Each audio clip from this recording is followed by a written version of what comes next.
Welcome to Around the Empire, the show that takes you around the U.S. Empire. I'm your host, Dan Wright. And I'm your host, Joanne Leon. And on today's show, May 17th, 2018, we're going to delve into the revelations and discussions about whether or not the FBI had an informant or a spy within the Trump campaign. A lot of the discussion and controversy started with a New York Times article detailing an operation whose code name was apparently Crossfire Hurricane, a reference to a Rolling Stones song, in which the FBI and the CIA and others were investigating the Trump campaign, and disclosed in this New York Times story about the operation is that there was an FBI informant who met with both Carter Page and George Papadopoulos. Whether we'll ever find out exactly what happened is a question to pose later. But for the moment, everyone is trying to decide whether the FBI broke the rules, instigated this. That President Trump has already said that this is a worse than Watergate, quote unquote. And I guess we'll see what happens next. Thoughts, Joanne? Yeah, I think at the heart of it, it is about whether the executive branch under the Obama administration used the state apparatus, the extremely powerful state apparatus, multiple states, really, if you count the Brits' role in this. In Australia. To keep tabs on the opposition campaign, the Trump campaign, because that's talk about foreign meddling. This is a huge deal. Yeah. This is a UK operation where things were conducted with a former British spy, Christopher Steele, who was, and with an investigation at least reportedly, depending on who you believe, instigated by what a Trump campaign official said to an Australian diplomat. So this is, foreign interference. I mean, you had how many different foreign interference? Plus you had the role of the CIA and the FBI, very questionable here. We'll get into this later with John Brennan and what his role in this fiasco, which is where I think we are with this now, fiasco is. So this is all over the place. There are so many different things going on. I guess we have to start with the New York Times article, though, before we get sidetracked. The New York Times article that broke open and disclosed this operation.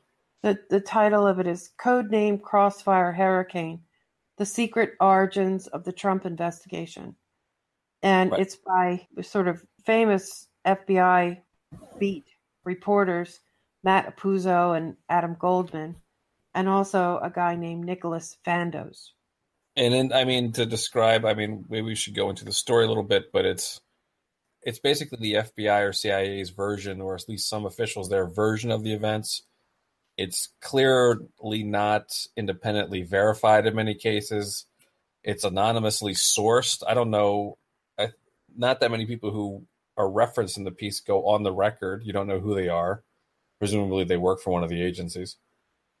And it looks to me, at least, my initial impression when I first read it was backfilling. Basically like they've spun this narrative. Every time there's a revelation of misconduct that comes out, usually due to Devin Nunes's committee in the House Intelligence Committee, they spin a new story about how it was all appropriate. Although in this one, they're basically trying to cover up the fact that they had an informant within the Trump campaign, which is completely inappropriate.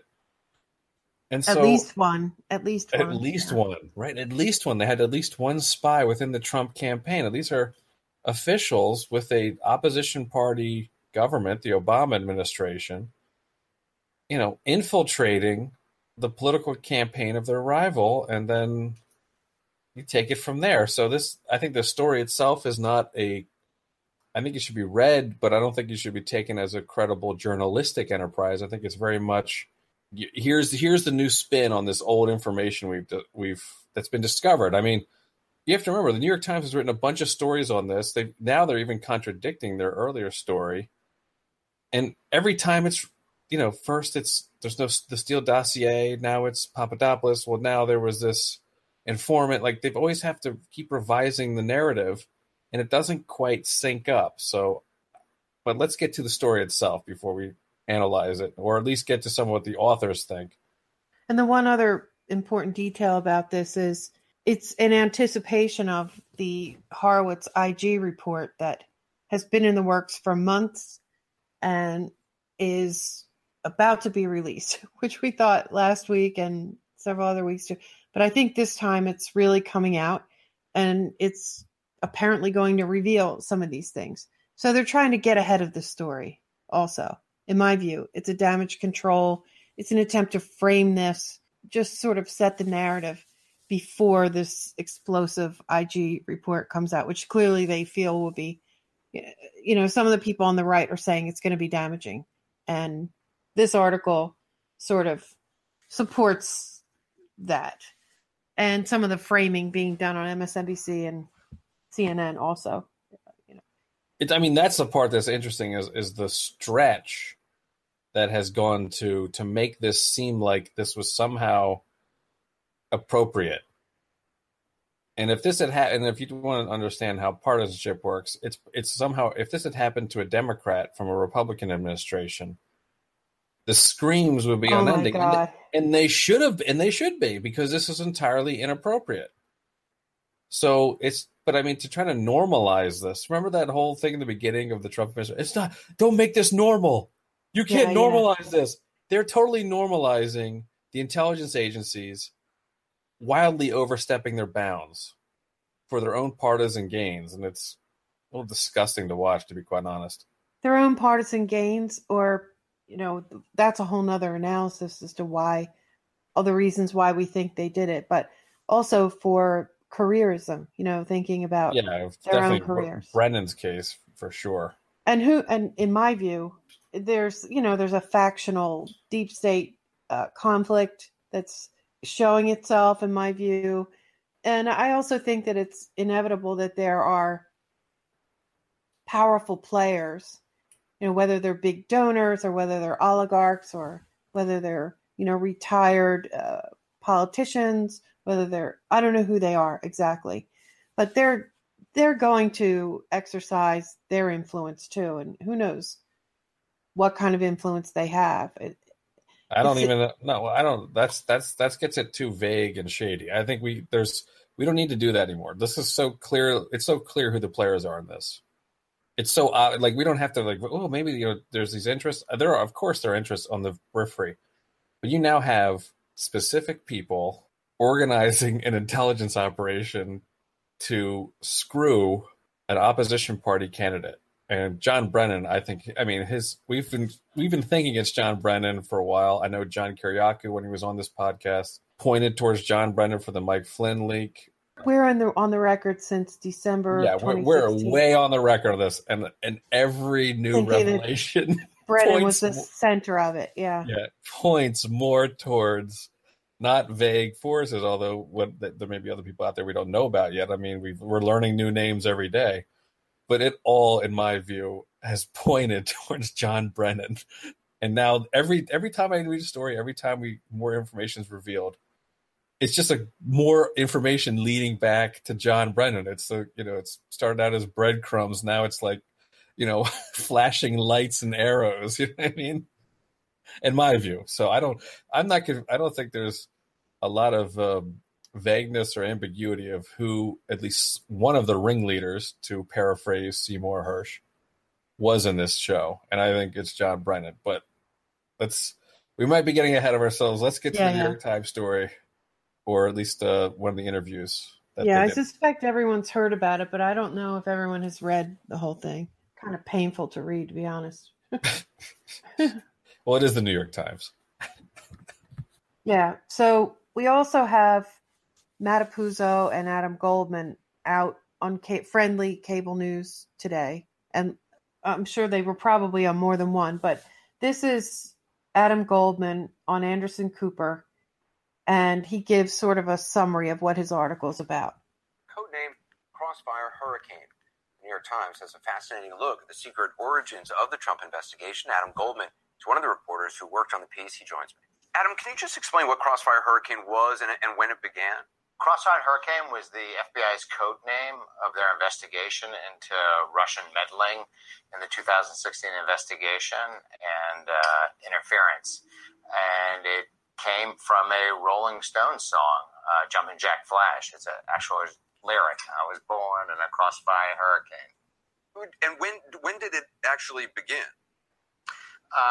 The investigation actually began July 31st. Of 2016. Of 2016, that's correct. And it was given a code name. So I understand that within hours of the investigation opening, agents were dispatched to London, correct? Yeah, shortly after that, Pete Strzok, who is a key agent in the counterintelligence division of the FBI, was on a plane and headed to London to interview an Australian diplomat who had drinks with George Papadopoulos, a campaign advisor to Donald Trump. And this is the same Strzok, obviously, who was having text messages with the woman he was dating, which has then caused so much controversy. That's true, yes. Based on your reporting, it doesn't seem like agents were overly eager to open up another investigation into a political candidate. No, it's clear from our interviews that FBI agents and others in the Bureau were exhausted from the Hillary Clinton slog. It became highly politicized, and they were not eager to jump back into another politically fraught investigation into a presidential candidate. And was this all initiated by the report about Papadopoulos talking to the Australian official? Yeah, that was the genesis of this investigation when George Papadopoulos. How do you know that? Yeah, that's under dispute. Know that they don't know half this stuff. He might have information about Hillary Clinton emails to this Australian diplomat. The Australians got very concerned about it and went to the FBI, and there were high-level negotiations, and eventually the Australians thought this was too important and let an FBI agent sit down with this diplomat and memorialize this person's conversation in what is known as an FBI 302, which is in fact a piece of evidence. And I understand some of the DOJ, the Department of Justice, and the FBI think the agents could have been more aggressive in the investigation. How so? Well, Pete Strzok is a very aggressive agent, and he wanted to take steps, for instance, in the Hillary Clinton email investigation that others were opposed to. They could have taken more overt steps. They could have interviewed, perhaps they could have interviewed Papadopoulos earlier, right? Before they interviewed him in January, before the election had ended. They could have interviewed Carter Page again. They'd already interviewed him in March 2016. So I think there were discussions about whether they should take steps to do these interviews. But the flip side of that is they were worried it would leak. Adam Goldman, thanks very much. Appreciate it. Okay, that was total. I mean, God, even most of that was bullshit. He's taking everything as gospel these people are saying, and some of it, they didn't even interview him until they had an FBI informant talking to him. What are they going to interview him for? They're spying on him. They're having this someone who we may have correctly identified, or one of the people correctly identified, is spying on him for the FBI. So they didn't even interview him.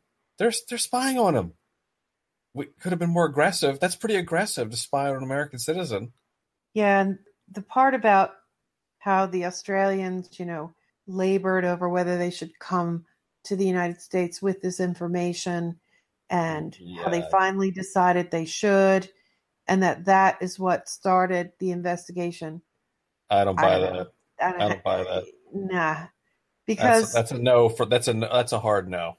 Christopher Steele was working on this stuff for months before that, and had an agreement with the FBI. And had a deal with the FBI, which he then broke because he started leaking it to the media before the election, because that's what he was being paid to do. He was being paid by the opposing campaign, the Hillary Clinton campaign, to hurt Trump. Fair enough. But he was also working for the FBI. They had an agreement. Then he apparently broke it by talking to the media. So, you're working with a former British spy. You've got informants in the system. And by the way, Christopher Steele is apparently told Glenn Simpson of Fusion GPS about the spy. So he apparently knew. Well, who would have told him if not the FBI? So, I mean, this is ridiculous to play at this. I mean, they didn't really want to do it, or they just weren't being aggressive enough. I mean, says who? Some the FBI on background. I mean, this is journalism. The other thing that he doesn't mention is that the same FBI agents who were working on the Hillary Clinton investigation were recycled right into this counterintelligence investigation, which is apparently something the IG is expected to criticize a lot. The thing about saying that Strzok was, an aggressive agent and he wanted to go harder on Hillary, but, the others overruled him. That's been too. When you read the guy's texts, it could not be clearer that he personally wanted Hillary to win and Trump to lose, which is his right to have a view. But to say that, he's just this really aggressive guy, and he was aggressive with Hillary too. I mean, this is ridiculous. This is clearly spin. Then why did you put the same agents? Why did you use the same agents who first they slow walked the investigation into Hillary and her emails and all the other mess that came along with it? And wait a minute, this guy's a counterintelligence expert. Why is he involved in the Hillary Clinton investigation? That doesn't jive either. Is there some technical explanation for that? I mean, I thought, Trump, the counterintelligence framing at least has a rationale, although I think it's a pretty weak one. Why is he investigating Clinton? Isn't her thing about violating the Federal Records Act and avoiding FOIA? How is that a counterintelligence issue? I think the other thing that's important, I don't know the answer to that. Me either, but I'd like to hear it. The other thing I think is important to frame, let's take ourselves back to July of 2016 and let's think about what was happening at this point in time. It was, first of all, there was still shock that Trump was the nominee, even though the Clinton campaign, they wanted the Pied Piper candidate. Pied Piper strategy. Yeah, but there was huge discord in the Republican Party. There was an event that was reported, an island off of either South Carolina or Georgia. I don't know. Was it Jekyll Island? I don't think it was Jekyll Island, but that's a Federal Reserve conspiracy theory. Yeah, it's a different conspiracy. That's a different conspiracy theory. Yeah, it's not a conspiracy theory though. It was actually reported. All right. But do you remember this? There was on a particular day, like all these private jets flew in, and the Bill Kristol thing. The influencers who. This is the Bill Kristol thing, right? Yeah, was it? What did he organize it? It was some stupid Bill. I think I know what you're talking about. Anyway, they came together to figure out how to undermine Trump. Yeah, how'd that work out? And the Republican convention was the Democratic Party convention and the Republican convention. They were both disasters. There was the cruise. It was Sea Island, Georgia. A secretive meeting, tech CEOs and top Republicans commiserate, plot to stop Trump. This story I'm reading is from the Huffington Post. It is in March 7th, 2016. Karl Rove shared focus group findings that give hope to the GOP establishment. Billionaires, tech CEOs, and top members of the Republican establishment flew to a private island resort off the coast of Georgia this weekend for the American Enterprise Institute's annual World Forum. According to sources familiar with the secretive gathering, the American Enterprise Institute, FYI, for people who don't know, is the thing Irving Kristol, Bill Kristol's father, I think helped co-found it. It's been a neocon think tank. The main topic, back to the story, at the closed to the press confab, how to stop Republican frontrunner Donald Trump. Right. So there was a huge resistance, if you will, before the post-election resistance had already organized against him. I personally think they would have been pressuring whoever they could pressure to, spy. And Paul Ryan was there. Apple CEO, it's good that you reference this. This is smart. Apple CEO Tim Cook, Google co-founder Larry Page, Napster creator and Facebook investor Sean Parker, and Tesla Motors and SpaceX honcho Elon Musk all attended. So did Senate Majority Leader Mitch McConnell, political guru Karl Rove, House Speaker Paul Ryan, GOP Senators Tom Cotton, Cory Gardner, Tim Scott, Rob Portman, and Ben Sasse. who recently made news by saying he cannot support Donald Trump. Wow. Yeah, so this is the oligarchy, if you will. And that's why I brought up what I did earlier about, who else might be influencing these things. But of course, we don't know. Well, how did that? I mean, they were influential people with apparently no influence. I mean, this is trying to just be clear about the timeline here. These are people who got together to stop Trump from winning the primary. So, yeah, a bit feckless, but they never stopped. Crystal I think some of them have stopped. Mouthpiece. Well, slowly they came over. Well, Paul Ryan's after Trump won, Paul Ryan capitulated. Yeah, but it took a while. It took a while for all these people. Anyway, you think that this opposition gave? I mean, maybe in this kind of ethereal sense, this kind of opposition gives the FBI and CIA some backbone. But I don't. I think this is just. I think they would have exerted pressure if they could. That's basically all I can conclude. I think that's pretty benign kind of fairy dust pressure, whereas John Brennan had an agenda. So I just don't think. I mean, I agree with what you're saying. Like, there was establishment opposition to Trump early on, and it was both Republican and Democrat, and they were opposed to him. I agree with that. So yeah, it's like the atmosphere. The atmosphere was poisonous. Yeah, I'm just trying to set the stage. So yeah, there you go. Have I think both conventions, it wasn't clear yet whether there were going to be ways to challenge, like Bernie was going to do some things at the Democratic convention. Cruz and his supporters were going to do things. I forgot about that. There was I don't know, just to say there was extreme tension is an understatement. The other thing is that the Clinton campaign knew that their emails, WikiLeaks was going to release some things. And I think it was on the first day or the day right before the Democratic convention started, the DNC emails dropped.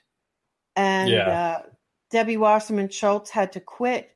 Right. Donna Brazil stepped in her place. But she was also damaged. Yeah, because she gave, I guess one of the emails showed that she gave the candidates from CNN, right? She leaked CNN questions. That was later. Oh, that was later. Okay.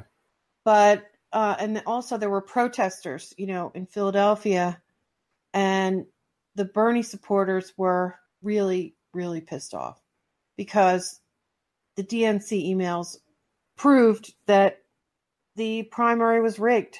And that was actually only one small part of it. The Clinton campaign was in panic. They had clearly spent a huge amount of money on this convention, and they had every detail planned out down to Hillary dressed in white for the suffragettes and the first woman. It just wasn't going according to plan. No matter what they did, they had to bring in white noise machines because Hillary had a crazy general who marched out to like a military music with a bunch of retired military brass. And then he gave this it was John Allen, gave this warmongering speech. And the Bernie supporters were screaming no more war through the whole thing. And they had to do counter chants. Wow. Counter chants to drown that out. And then they had a system of when a Bernie person got up to go to the bathroom, they had all these substitutes hired and they would jump in their seat and then they couldn't get back. Anyway, it was chaos, right? And the Republican Party was in huge disarray. The Clinton campaign was panicking. And Comey, what was the date when he made his statement about it? I'm not going to prosecute Hillary, but man, was she careless and she did this. That was well before the convention. The Comey press conference. That was when they were closing the case out. I mean, if he had indicted her July 5th, 2016. Still in July, in this month of July. Well, that was the hope. See, the hope was that he would indict her and then they would throw her out and put in Bernie. Because but I mean, it was a pipe dream for the Bernie Sanders supporters. But it was like, well, maybe if Comey indicts, she'll leave. But it was late. It was, July 5th, 2016. So, it's in the time period. I think she had the convention for 2016. Like the 23rd or something. Was in July too. Okay, so it was from July 25th through July 28th. Yeah, So this is like earlier the same month. This is all happening within weeks of each other.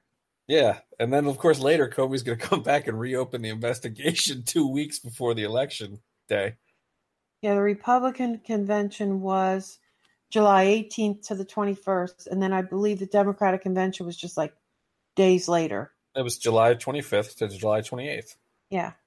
So this was it's a volatile time. It was a chaotic time. So I just took us off track, but I just took us way off track, and it's your fault this time, not mine. Yeah. But you do have to sort of consider what was going on at the time. Now, where were we? We're supposed to get back to this New York Times article. Yeah, the New York Times article. So, all right, let's skim through it at least, so people who didn't read it won't have to. All right, I'll read like the first 5 or 6 paragraphs. So this is the New York Times Crossfire Hurricane article. Quote, within hours of opening an investigation into the Trump campaign's ties to Russia in the summer of 2016, the FBI dispatched a pair of agents to London on a mission so secretive that all but a handful of officials were kept in the dark. Their assignment, which has not been previously reported, was to meet the Australian ambassador who had evidence that one of Donald J. Trump's advisors knew in advance about Russian election meddling. After tense deliberations between Washington and Canberra, top Australian officials broke with diplomatic protocol and allowed the ambassador, Alexander Downer, to sit for an FBI interview to describe his meeting with the campaign advisor, George Papadopoulos. The agents summarized their highly unusual interview and sent word to Washington on August 2nd, 2016, 2 days after the investigation was opened. Their report helped provide the foundation for a case that a year ago Thursday became the special counsel investigation. But at the time, a small group of FBI officials knew it by its code name, Crossfire Hurricane. The name, a reference to the Rolling Stones lyric, I was born in a crossfire hurricane, was an apt prediction of a political storm that continues to tear shingles off the Bureau. Days after they closed their investigation into Hillary Clinton's use of a private email server, agents began scrutinizing the campaign of her Republican rival. The two cases have become inextricably linked in one of the most consequential periods in the history of the FBI. This month, the Justice Department Inspector General is expected to release the findings of its lengthy review of the FBI's conduct in the Clinton case. The results are certain to renew debate over decisions by the FBI director at the time, James B. Comey, to publicly chastise Mrs. Clinton in a news conference and then announce the reopening of the investigation days before the election day. Mrs. Clinton has said those actions buried her presidential hopes. Those decisions stand in contrast to the FBI's handling of Crossfire Hurricane. Not only did agents in that case fall back to their typical policy of silence, but interviews with a dozen current and former government officials, that's the anonymous sources there, yeah, and a review of documents show that the FBI was even more circumspect in that case than has been previously known. Many of the officials spoke on condition of anonymity because they were not authorized to discuss the investigation publicly. Like McCabe? Yeah. Comey. Agents considered, then rejected, interviewing key Trump associates, which might have sped up the investigation, but risked revealing the existence of the case. Top officials quickly became convinced that they would not solve the case before Election Day, which made them only more hesitant to act. When agents did take bold investigative steps, like interviewing the ambassador, they were shrouded in secrecy. Fearful of leaks, they kept details from political appointees across the street at the Justice Department. Peter Strzok, a senior FBI agent, explained in a text that Justice Department officials would find it too tasty to resist sharing. Quote, "I'm not worried about our side," unquote, he wrote. Only about 5 Justice Department officials knew the full scope of the case, officials said. Official said. Yeah. Not the dozen or more who might normally be briefed on a major national security case. How did Christopher Steele know that there was an FBI informant then? The facts, had they surfaced, might have devastated the Trump campaign. Mr. Trump's future national security advisor was under investigation, as was his campaign chairman. One advisor appeared to have Russian intelligence contacts. Another was suspected of being a Russian agent himself. In the Clinton case, Mr. Comey has said he erred on the side of transparency. But in the face of questions from Congress about the Trump campaign, the FBI declined to tip its hand. And when the New York Times tried to assess the state of investigation in October 2016, law enforcement officials cautioned against drawing any conclusions, resulting in a story that significantly played down the case. There's a link there to their story. Oh, see, now they're blaming the FBI. Wait, let's be clear. Let's take a moment here. The New York Times is saying they blew the story, the first version of this, and they're linking to their old story because they were misled by anonymous FBI officials. And who is now telling them that narrative is wrong? And what is the basis for this new story? Anonymous FBI officials. Continue. Mr. Comey has said it's unfair to compare the Clinton case, which was winding down in the summer of 2016, with the Russia case, which was in its earliest stages. He said he did not make political considerations about who would benefit from each decision. Yeah, right. Uh-huh. But underpinning both cases was one political calculation, that Mrs. Clinton would win and Mr. Trump would lose. Agents feared being seen as withholding information or going too easy on her. And they worried. This is all conjecture. This is what they're saying now. This is their big excuse. Like, oh, we thought Hillary was going to win. Did they all really believe that? Because, I don't know, a lot of people, including myself, thought Trump had a good shot. Am I that much smarter than the FBI? Yeah, I have that same question myself. Yeah, I don't buy that. I don't buy that uniform. We thought he had no chance of winning. Really? Really? I mean, that's your defense? We're stupid? Again, that's your defense? Again, just to take a minute to, remind people what the climate was like. At this point in time, Trump was flying his plane into rallies that were, set in small stadiums, and the rallies were growing day by day, right? They kept growing.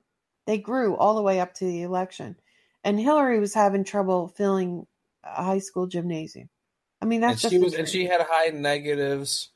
And yes, many people in the liberal establishment gaslit themselves into thinking it was impossible for him to win. But that a lot of people did not.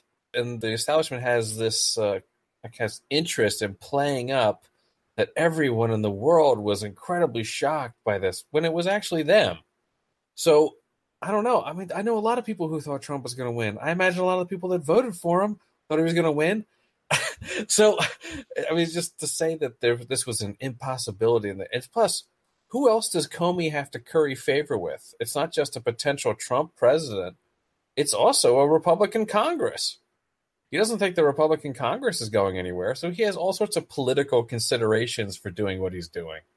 Yep. Including his own career. Yeah. This is a guy who held a press conference bashing who he thinks is going to be the next president. Do you think maybe he's sending out letters and whatnot because he wants to have some allies in Congress if she comes to fire him? And a whole set of officials who, had been there, had been hired, or had risen up under 8 years of the Obama administration. And they had a pretty good stronghold on the thing, I would think, by that point. So there are a lot of people thinking about their careers. Yeah, I don't make political decisions. Okay, well, you're the first FBI director there, J. Edgar. Good job for you. Plus, it is a horrifying thought, the thought of Trump being president. I mean, it is. It was a horrifying thought at the time. But yeah, it's not like nobody thought he could win. there was... He's a nominee of one of the parties in a two-party system. You didn't think you could win? Well, everything they said about him kept either bouncing off of him or being proven wrong. So just to say that Comey's self-exonerating narrative is highly suspect, shall we say that? I don't buy this story. Yeah, they threw everything at this guy, Right. But to the point, this is the FBI that the FBI is putting out here now is a convenient thing. Like, oh, the reason we blew these cases or the reason we're doing this Russia case is because we were all uniformly believed Trump could never win. Says who? And how can you prove any of that? And it's just nonsense. Okay, so you think he can't win. So then why are you even investigating it? Peter Strzok in the text, it's an insurance policy. Yeah. Oh, so he could win. Why do you need an insurance policy then? Yeah, right. Anyway, to continue back with the New York Times article. But underpinning both cases was one political calculation, that Mrs. Clinton would win and Mr. Trump would lose. Yes, you just read that. Yeah, I think I didn't read the last part. Agents feared being seen as withholding information or going too easy on her. Oh, I can't imagine why anybody would think that. Yeah, what? Give everybody immunity. That's... It's such a ridiculously and transparently self-serving narrative that these guys are once again putting out. I mean, this is such weak.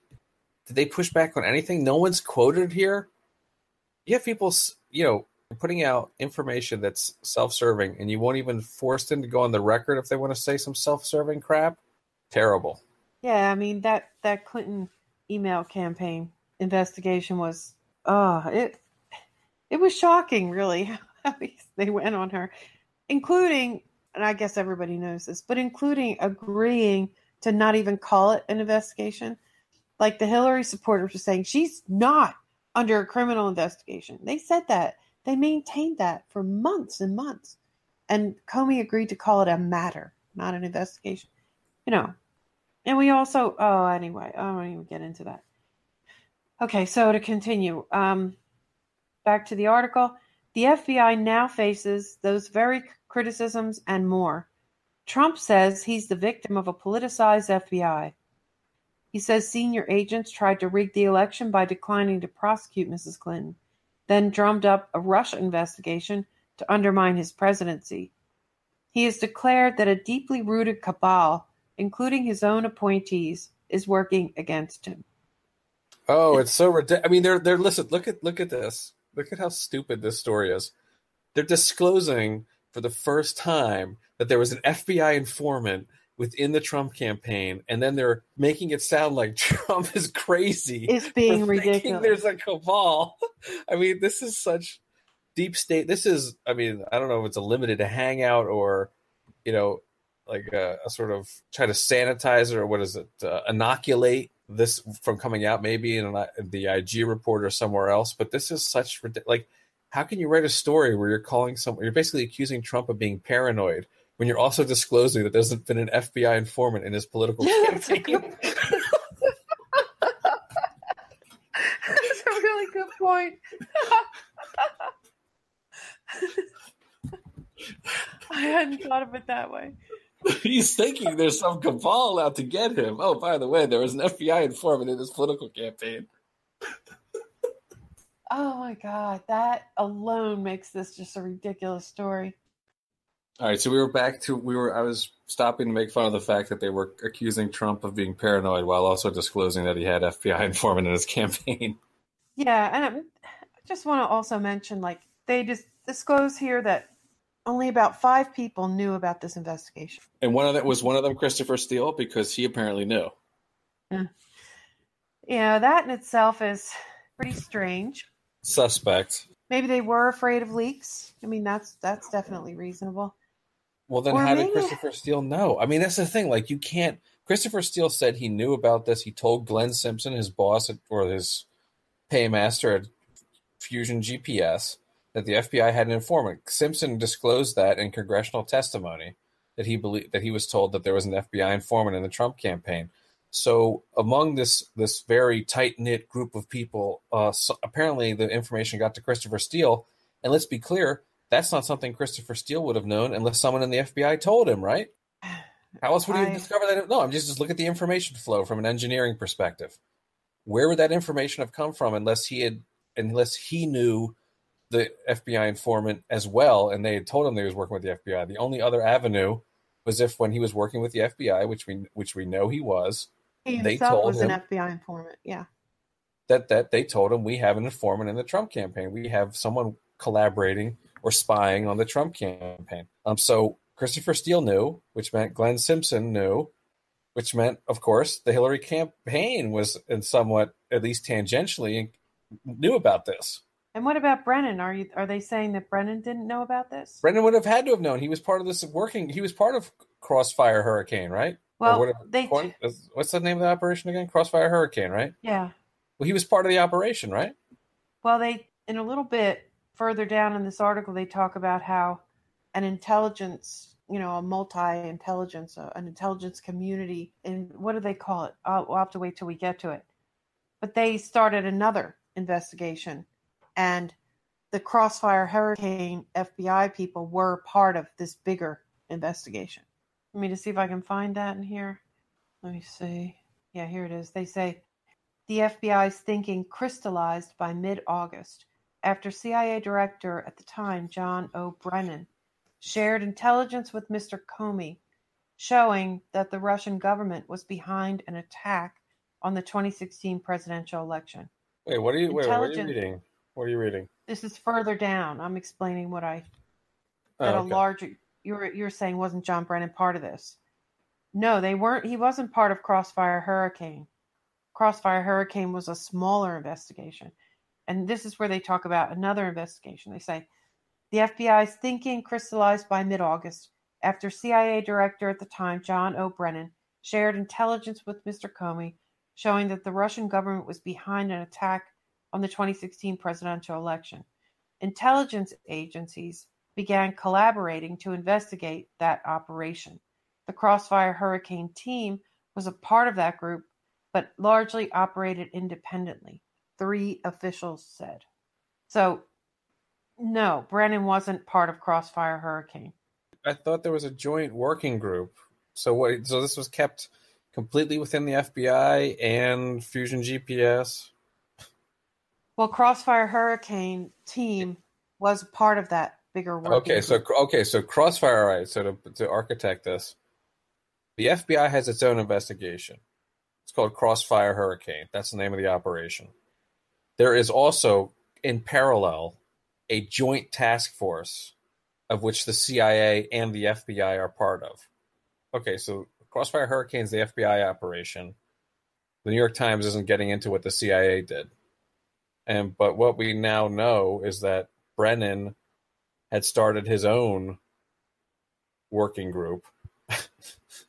So they're in contact with the FBI. Now, according to this article, which I've already sort of said how I think it's not credible and is probably being almost dictated by FBI officials, this is all very much a close hold, I guess you would call it in political terms, a close hold. There's only a few people that know, blah, blah, blah. But we already know that's not true because Christopher Steele knew. And so it's hard for me to believe that they have this working group on Russia with the CIA, John Brennan, who's CIA director, and they're not informing the CIA? Does anybody believe that? Well, a long time ago, remember Judge Napolitano on Fox News? And do you remember Larry Johnson, a former CIA guy? He claimed, this is months ago, I could dig up the date when it happened. He claimed that Brennan was using the Brits to funnel intelligence. I don't know. He got in some trouble. And Larry Johnson never spoke of it again, as far as I know. In fact, he sort of disappeared from the scene. So, yeah, nobody's talking about that side of it, of what was going on, what was Brennan doing this whole time.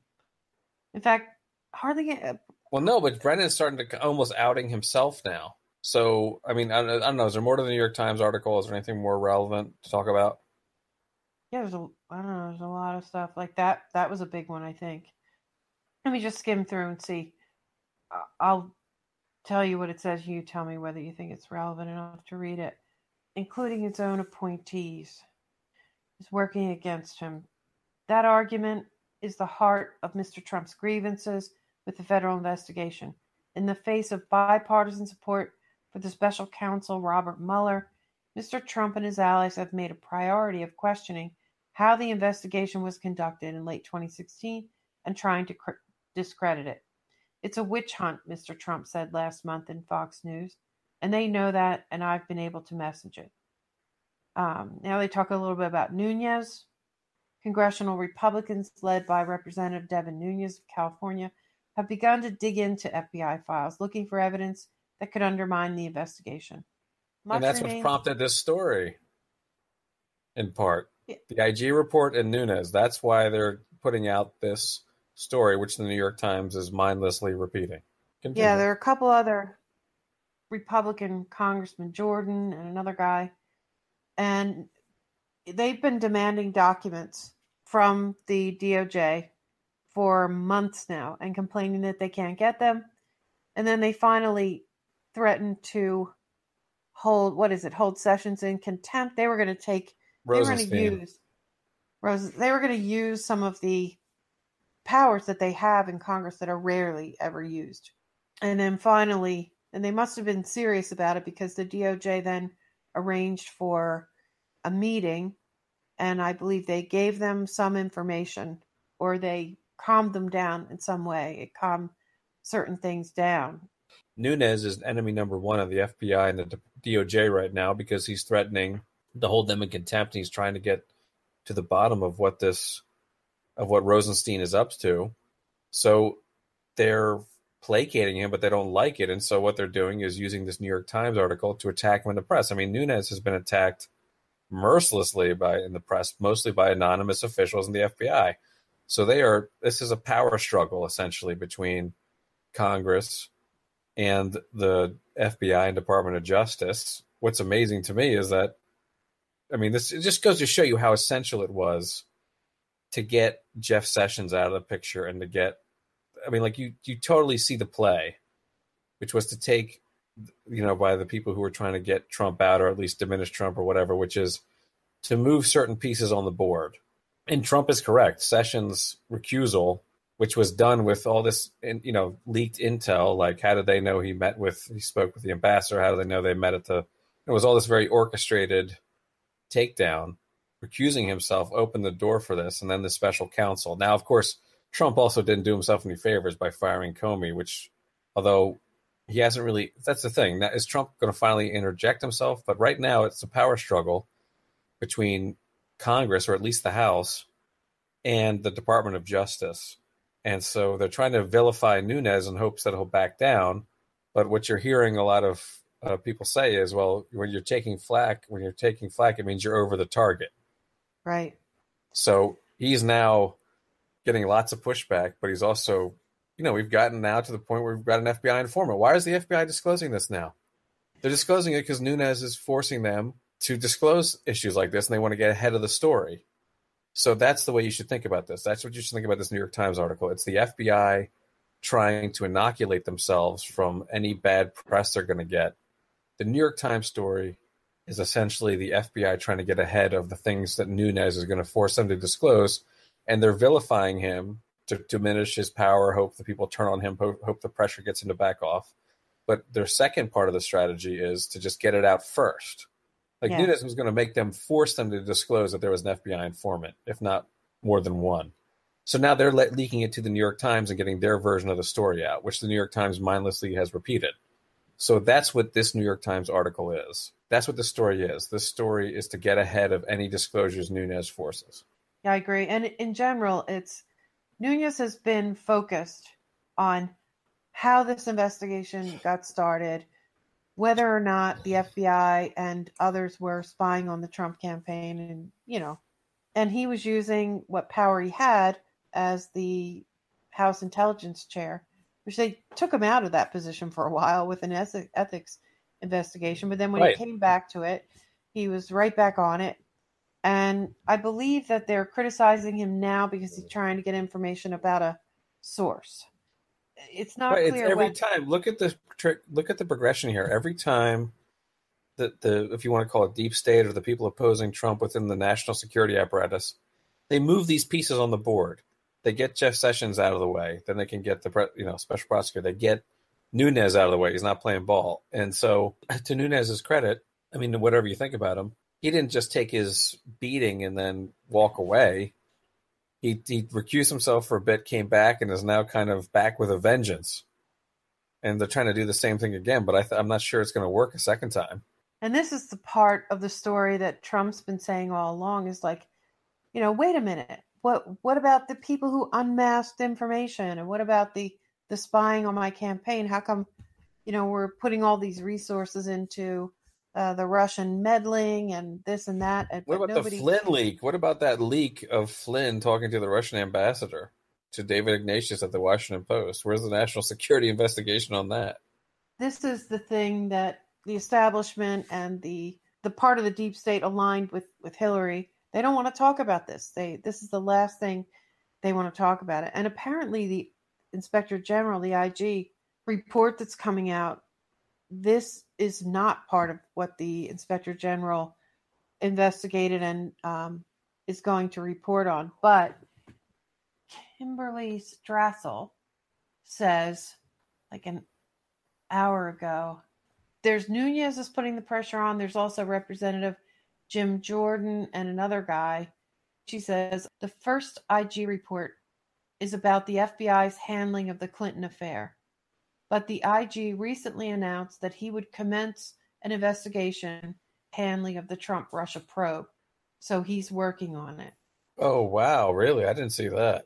And she also said just before that, she said, there is pressure on the DOJ to comply with the latest Nunes subpoena and turn over information on FBI human spying on the Trump campaign. It's to get ahead of what comes out. So she's saying, this article is to get ahead. Ah, okay. Also, she says a number of things, which I could go through later if you want. But there's a little bit more here. They mentioned Nunes. I think I left off in the middle of this paragraph. I'll just start it again. Congressional Republicans led by Representative Devin Nunes of California have begun to dig into FBI files looking for evidence that could undermine the investigation. Well, you could... Yeah, look at that. See, wait a minute. Look, now there you go. Tell me the FBI didn't write that paragraph. Yeah, right. He's looking for information to undermine the investigation or, correspondingly. Well, that's true. That is what he's trying to do, but it's because he thinks that the investigation was totally and completely corrupt. Well, no, but you could say if you were him, he says he's looking for the truth. He's looking for transparency, yeah. Right. I mean, I don't believe that either. I'm just saying, look at how much they've taken the FBI perspective right, exactly. on this. Hook, line, and sinker. He only wants information to undermine the investigation. Yeah. They're reporting that as an objective fact. Yeah, exactly. Much remains unknown and classified. But those who saw the investigation up close, and many of those who reviewed case files in this past year, say that far from gunning for Mr. Trump, the FBI could actually have done more in the final months of 2016 to scrutinize his campaign's Russia ties. Quote, I never saw anything that resembled a witch hunt or suggested that the Bureau's approach to the investigation was politically driven, unquote, said Mary McCord, a 20-year... someone finally goes on the record, and all that is I never saw anything that was bad. We got a name, yeah. Finally got a name to some of these quotes. Mary McCord, a 20-year Justice Department veteran and the top national security prosecutor during much of the investigation's first 9 months. I'll put my name on an FBI press release. I don't know. I guess this makes her part of it. I'm not sure. I never saw anything. Well, of course, me either. Okay, said Daniel Wright. I didn't see anything. The other thing, I have a lot of gripes with this article, but one of them is that they tell you that only 5 DOJ officials knew about this investigation. Something else there's no way they could have known. I mean, there's so many things reported in here that are ridiculous, but... Why didn't they name those 5 people? Sources allege that 5 people. I mean, Jesus, if you're going to do journalism, at least try. To continue here, Crossfire Hurricane spawned a case that has brought charges against former Trump campaign officials and more than a dozen Russians. For totally unrelated things. The former Trump administration for cheating on his taxes and money laundering in 2014.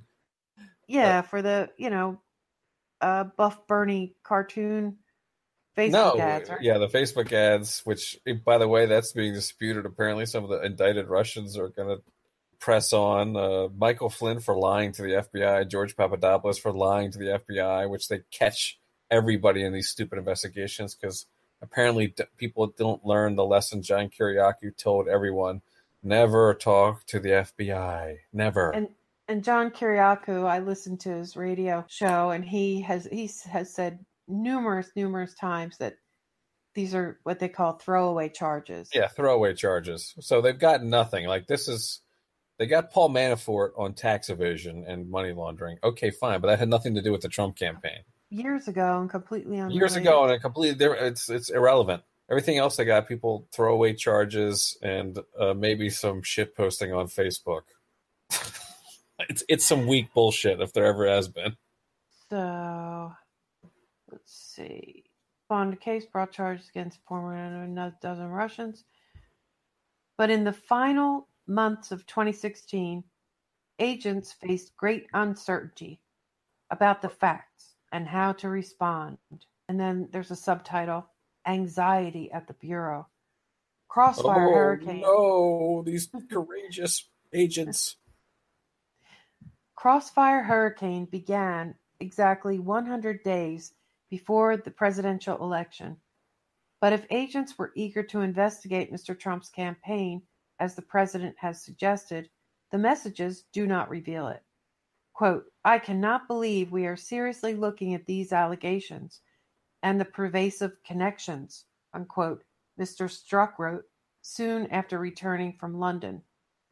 I mean, we don't really know what he's... That doesn't mean I can't believe. I can't believe doesn't mean that doesn't even mean that. I mean, look at his other for the context. Like, wow, I can't believe these allegations, man. Like you could read that a bunch of different ways. You could also see that he hated Trump and was happy to go. And also, like, they weren't being very aggressive. They had informants in the campaign, which you reported just now. Good Lord, have they taken a ridiculous line? This is pathetic. It's not aggressive to have an informant in someone's political campaign? That's a very aggressive move. Or are they saying it's commonplace for the FBI to have spies in political campaigns? I haven't gone through the Strzok page texts. Also, only some of them have been released and they're redacted. So we don't really have any context for what he was talking about there. At least I don't. Maybe it's out there. No, they are cherry picking. The Times is cherry picking to play into their narrative, which is being essentially written by the FBI. So this is an FBI version of events. So they're cherry picking information to support the argument. But the framing here is very interesting. They're trying to make you think that these guys really, just like Goldman said, there was a lot of fatigue. They just finished the server, and they had no interest in this investigation. They were not eagerly going after Trump. Yeah. They were reluctantly spying on the campaign and ordering FISA warrants. And yeah. It was very reluctant. Yeah, and this whole thing... It was a reluctant major operation of the Bureau. And the whole thing about how it officially started, 100 days before the presidential election on July 31st.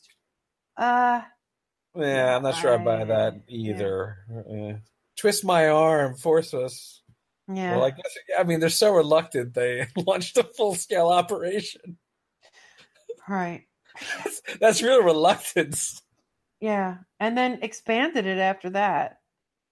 At least that's the official line that, They're working with Christopher Steele. They've got an FBI informant. They've got FISA warrants. They've got a working group. They got counterintelligence officials going to London. They're working with the CIA. It's clearly a reluctant, non-aggressive. I mean, this is so ridiculous. And they do a little bit more of that here. They say the mood in early meetings was anxious. Former officials recalled. Agents had just closed the Clinton investigation, and they braced for months of Republican-led hearings over why she was not charged. Crossfire Hurricane was built around the same core of agents and analysts who had investigated Mrs. Clinton. None was eager to re-enter presidential politics, former officials said. Yeah, wait. Especially, wait a minute. Let's think about this. They've just investigated Clinton. They've made an enemy of someone who they claim they think is going to be the next president. They're reluctant to go after her political opponent to seem fair. They're reluctant? Try again. Well, of course, politics doesn't matter, but just in D.C., there's nothing in D.C. is political. Well, other than what Comey did, I mean, she should have been. You're right. This is the team that didn't get her indicted. This is the team that didn't make a criminal referral, right? She owed them everything. I mean, everybody, I think, knows. I don't want to rehash too much about the Clinton investigation, but they cleared the path for her to continue with her campaign. Yeah, despite pretty strong. So yeah, I know people are like, oh, it's totally a nonsense case, but actually, no, the email scandal was a legit case, and I think given who they've been prosecuting for violating these stupid. I mean, the great thing about it was to watch Hillary Clinton apparatchiks, and including her press secretary, who was a former DOJ hack, Flack, Brian Fallon, go, maybe too many things are classified. Oh, you think so, Brian?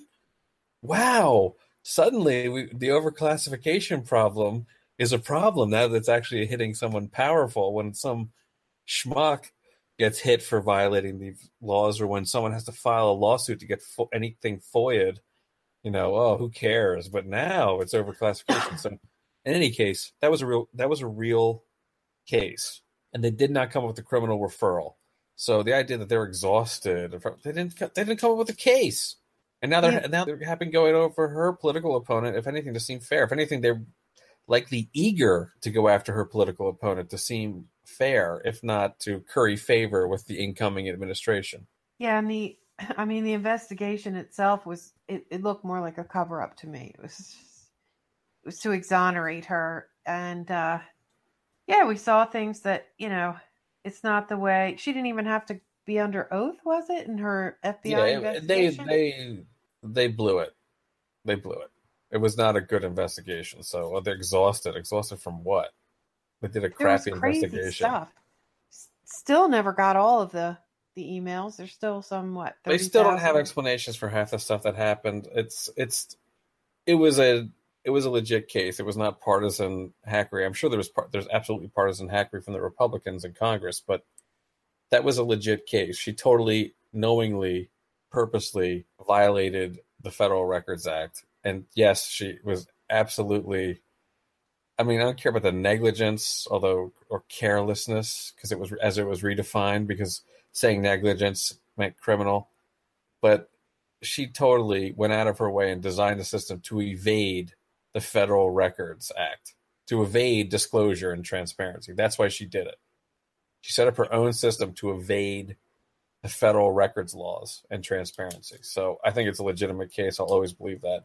And the idea that the FBI was relentless, no, they didn't put her under oath. They didn't put her associates under oath. They didn't even have files, apparently, in some cases. And they go out there and give her a big pass. So if anything, the FBI, if they think she's going to be the next president, they have every incentive in the world to go out there and try to get some dirt on her opponent. They're not disincentivized. They're not. Is this the New York Times position? They were tired of politics. They were so tired of politics after that. They didn't want to do anything, but they reluctantly launched a full-scale operation, including spies, FISA warrants, informants, just to. They reluctantly did it, though. I mean, the whole narrative doesn't make sense. Yeah, and I mean, I can't prove this, but it just looked like somebody was stepping on the scale and saying, make this go away. Make this go away, and make it go away with ample time before the election, so that, she can say, I was investigated. No. I'm not talking about the email case. I'm talking about the motivation of the FBI to jump on the Trump case.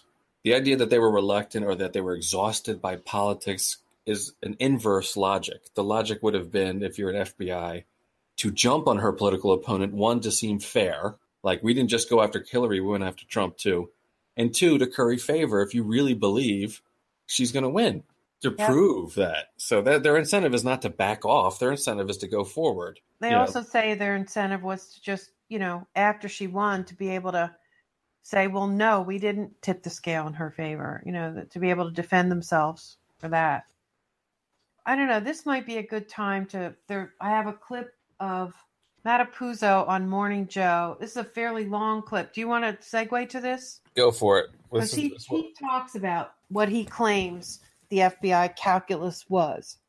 And I'll pause through this if we need to. I'm sure it's going to be mostly bullshit. So and just, get your barf bag for these. Anytime you listen to Morning Joe, you need your barf bag. Crossfire Hurricane after a Rolling Stones lyric and Jumpin' Jack Flash.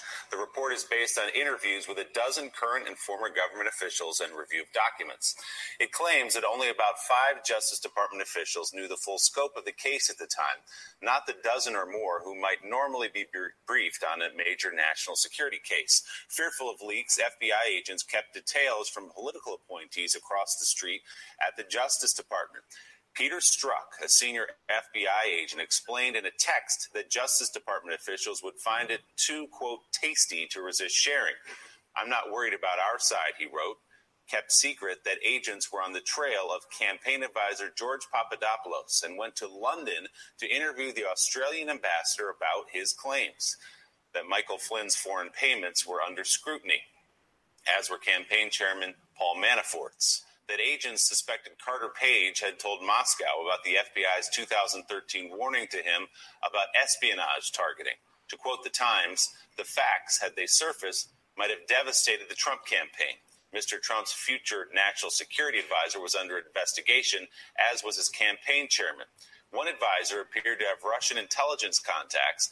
Another was suspected of being a Russian agent himself. So, Mattapuzzo, first of all, thank you to you and your colleagues for this reporting. Secondly, the investigation itself, according to your reporting, was so self-contained, entire Justice Department. Now, this flies in the face of President Trump's constant accusations that the FBI has always been out to get him. Could you please spell out the timeline, briefly, the timeline between midsummer 2016, when this investigation began on the heels of Hillary Clinton's investigation ending, and where we are today? Sure. So the investigation began July 31st, 2016, 100 days before the election, and just days after the FBI had closed down the Clinton case. And if agents were really eager to be investigating another presidential candidate in his campaign, we didn't see evidence of it. Our reporting shows that this was a real anxious moment at the FBI. The code name Crossfire Hurricane kind of speaks to the storm they were going into. And there were several key moments when, if the FBI wanted to damage Donald Trump's campaign, as he says, they had every opportunity to and didn't. And at every turn, they went with the utmost secrecy. As you mentioned, they did by not leaking it to Christopher Steele. That relationship was not going well after the Hillary Clinton case, and they kept this super closely held. They thought for sure the political appointees Christopher Steele were going to leak it. They kept it super closely held. Well, could that be because they didn't want anyone to know that they're spying on one of the candidates in the election? Yeah, they were keeping it. It was a super close hold, except for the fact that they told the opposition research firm that was aligned with Hillary Clinton that they had an FBI informant. All right, let me continue. They did everything they could to tamp this down, and because of that, it didn't get out before the election. And those are the rules. That's how the FBI is supposed to do counterintelligence investigation. That's not a knock on them. But of course, who thought you were knocking on them? On them. This whole article is one big wet kiss. Who the hell would? All right, sorry. Go ahead. It's going to criticize the handling of the Hillary Clinton case, and people are going to wonder, well, why did you talk so much about Hillary Clinton and you had nothing to say about Donald Trump? Yep. Heidi, jump in. And that goes right to my question, Matt, which is that we've known for quite a while that Comey handled publicly the two investigations very differently. But you have new details in here on the extent to which the FBI went to prevent leaks about the Russia investigation, saying that they even potentially put off interviews with key associates. So that's my question to you. No, they didn't. They had spies. I was going to say, why'd they have to interview them? Why did they have to interview them? They're spying on everything. them. Why would you interview someone who's going to be evasive when you ask them direct questions when you can spy on them and get them to let their guard down? And they're sucking up all their communications, and they put out national security letters. They got a FISA warrant. I mean, what? Obviously, they didn't have to interview them. They had them bugged. I'd rather bug you than interview you. What do you think? I'm going to get better results from an interview than I would a bug? They're basically tapping everything they could tap, and they had informants in the campaign. So, yeah, well, they don't mention that. Keep going. Let's get through this. The conventional thinking that the FBI at its heart really was making a political calculation that Clinton would win? Or is there a suggestion of something more nefarious? Accusations, for instance, about some in Clinton's inner circle that there was pressure from friends in the Manhattan FBI offices to bring this information and make it more public with regards to the Clinton email investigation? We didn't see evidence of pressure from the field office in New York on this case. In fact, one of the criticisms of the FBI handling was that this was so compartmentalized at headquarters instead of being farmed out to field offices. And if there's ever a problem with the investigation, you've brought the problem right into the heart of the FBI. I think you hit the nail on the head. For an agency that doesn't like to make political calculations, in the end, they made one very big and very wrong political calculation. They believed that Hillary Clinton was going to win and Donald Trump was going to lose, and that they would be judged based on how they handled the Hillary Clinton case and would be criticized if they handled her with kid gloves. And on the flip side, they figured if Donald Trump is going to lose and we have gone guns blazing and it gets out that we're investigating his campaign, it only feeds into his campaign rhetoric that this is a rigged system. So, with 100 days left to go in the election, they were very cautious. They delayed interviewing key witnesses. They tried to do everything, cloak and dagger. And I think there's a realization inside the Bureau and inside the Justice Department that by the president's volume of attacks on it as an institution. But could you speak to the irony here of the level of professionalism that helped protect Donald Trump's candidacy? Oh, my Lord. Here's having another wet kiss. 2016 as a result of the FBI's actions. What idiot. Is this Mike Barnacle? Yeah, well, there's a few of them sitting around. He's another idiot. Okay, good. It's two big wet kisses for the FBI at the same time. Moron. They were all over the Trump campaign. Good Lord. They were all over it with the professionalism, the close hold. Go, keep going. And who's to say that they weren't feeding information back to the Clinton campaign? They were working with Christopher Steele. I mean, they were working with the opposition research firm. I mean, they were working on an ongoing basis. Using cutouts, Yeah, I mean, using informants, this is a joke. The reason they didn't want it to leak is because they're doing something extremely shady. Yeah. And possibly illegal and certainly inappropriate. So that's why they're keeping it as a close hold. That's the professionalism of the FBI. I mean, that's one thing I agree with the right-wing guys on. They say, this is huge. This is bigger than Watergate. Well, I don't know if it's bigger than Watergate or not. But it's certainly at that level. Yeah, it's on par at least. Yeah, exactly. All right, here you go.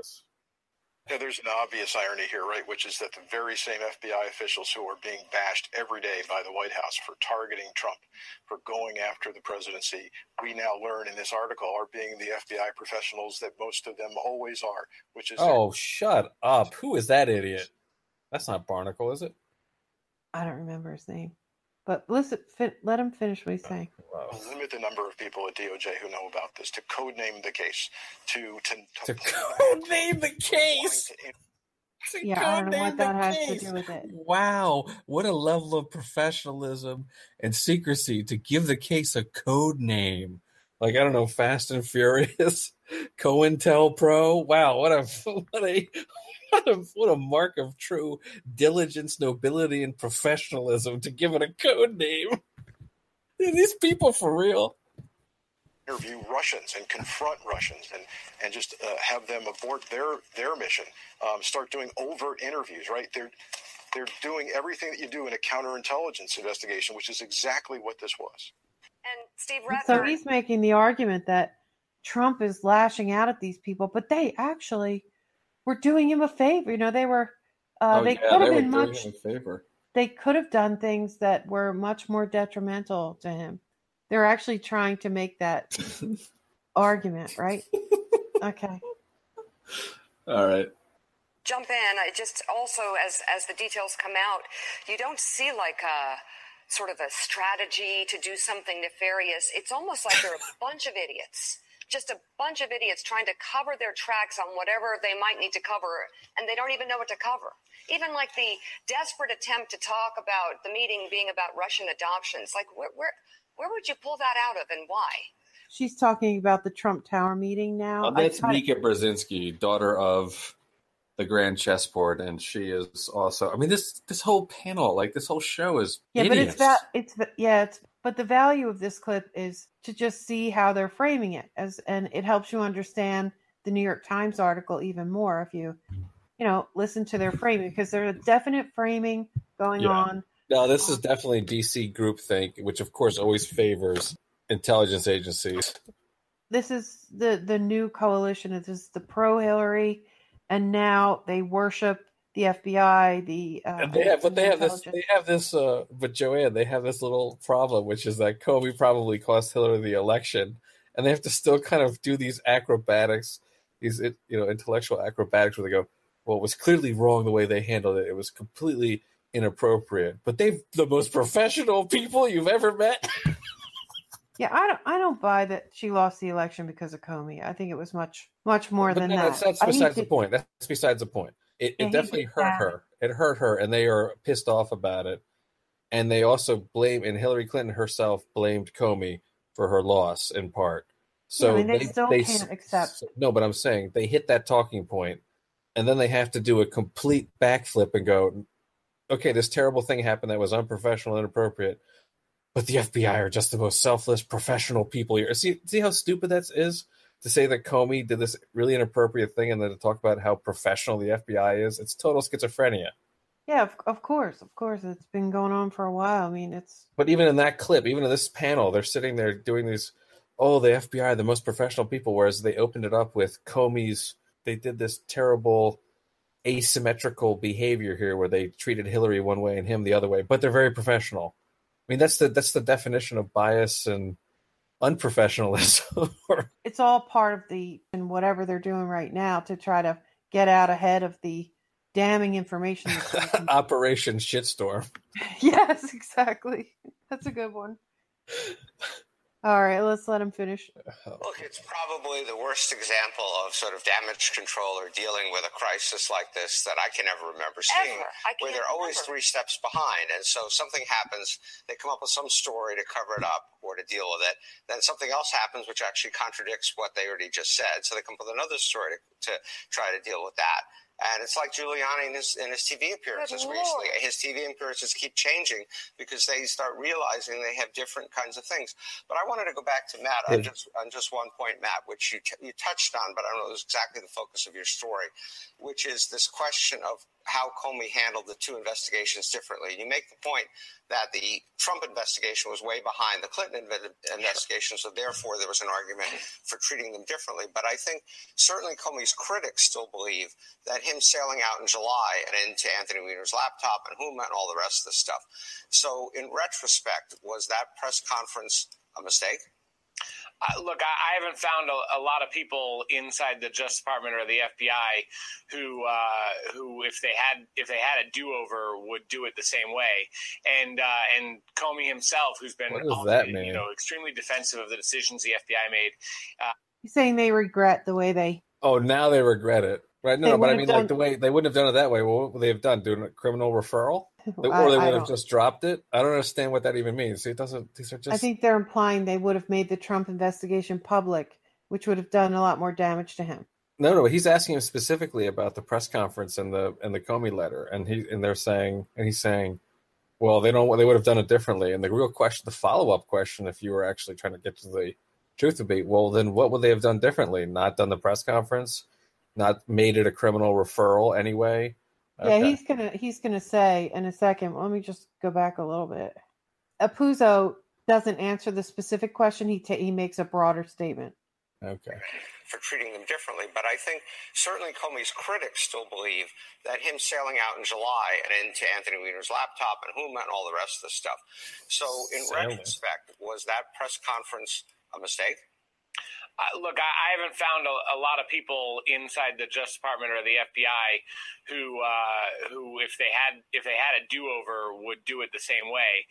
And Comey himself, who's been often, extremely defensive of the decisions the FBI made, he wrote in his book that if he had it to do over again, he would still hold the press conference, but he wouldn't editorialize and call Clinton's behavior extremely careless. So I think the July press conference is coming in for some serious criticism with the Inspector General's report. I think we're going to revisit that October decision to publicly reopen the investigation. And I think, the FBI and Jim Comey in particular have done a very good job messaging their explanations. Thanks to you. Everybody would agree this was a difficult and unprecedented moment.